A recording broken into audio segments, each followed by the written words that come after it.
News that Ethiopia is a priority target for Al-Shabab comes as no surprise in Addis Ababa. The country has been a key contributor to forces in Somalia, yet so far it's escaped the sort of backlash Kenya has suffered. CCTV's Girum Chala has more.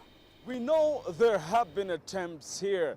The now notorious forward plot to blow up the African Union headquarters back in 2011 and a plan in 2013 to attack a soccer stadium where the attackers blew themselves up instead. So far, though, Ethiopia has largely escaped Al-Shabaab's attempts. In part, that is due to the tight grip enjoyed by security forces in this country. But also among many, there is a culture of tipping of authorities about anyone who looks suspicious. That is unlikely to prevent Al-Shabaab from trying. IGAD's report says the group has actually set up a military unit specifically to attack Ethiopia. That is likely to concern people here. Authorities say they are aware of the size of the threat and will be taking all necessary steps to deal with it. Girum Chala, CCTV, Addis Ababa, Ethiopia.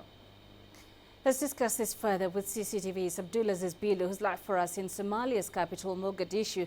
So, Abdulaziz, IGAD is talking about Al-Shabaab forming military wings right across the region to carry out attacks.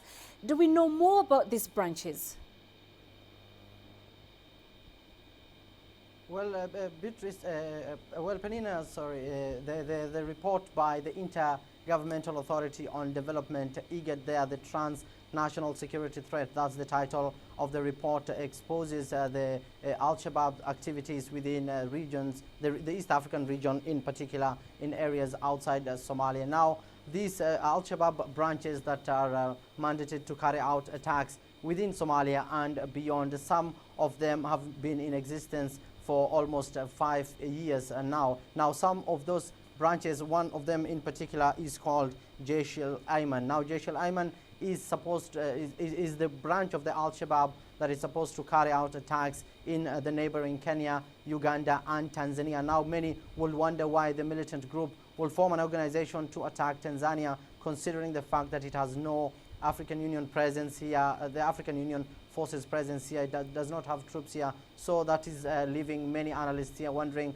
why the militant group will be interested in attacking Tanzania. Now, the second organization is called Jaish al-Usra. Now, as Girum Chala said there, that's the wing specifically that Al-Shabaab has formed to be able to carry out attacks in Addis Ababa and Ethiopia at large. Now, it has failed on 2 occasions, as Girum Chala has put it there in the report now. But all we know is that the Al-Shabaab, that the branches here that have launched attacks beyond Somalia, some of them have carried attacks in Kenya, including the Garissa massacre and the Westgate Mall, including also the Ugandan bombing in 2010 and the 2 suicide missions in Djibouti. So those are some of the activities that these branches have managed to carry out over the past years. And as we also know, there's another branch called Chala Nabhan Brigade. Now, this brigade operates mostly within Somalia, and it has carried out the most recent deadly attack on January 15th on the Kenya Defense Forces in El Ade. This is that killed almost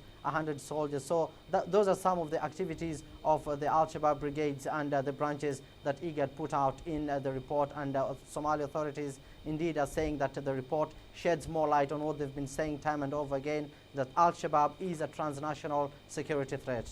So what is IGAD recommending to deal with these wings and also stop that active recruitment by Al-Shabaab?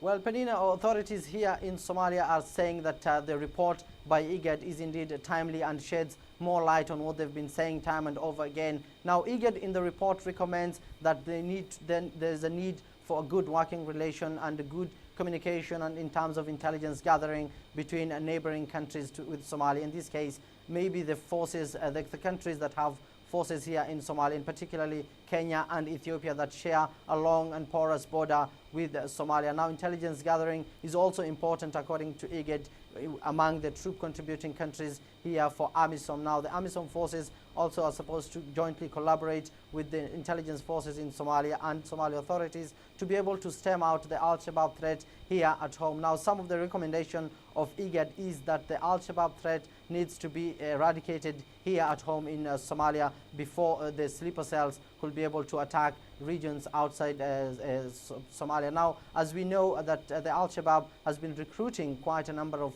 young fighters from East Africa, in this case mostly from Kenya, Uganda and Tanzania. Now IGAD is saying that these radicalized young people pose a threat to the regions once they go back to their own countries. You know, that are some of the recommendations of the Intergovernmental Authority development report called the Transnational Security Threat, and authorities here are saying that report needs to be dealt with accordingly, and the Al-Shabaab needs to be eliminated before it continues to become a continental threat. All right, Abdulaziz Bello, live for us there in Mogadishu. Many thanks.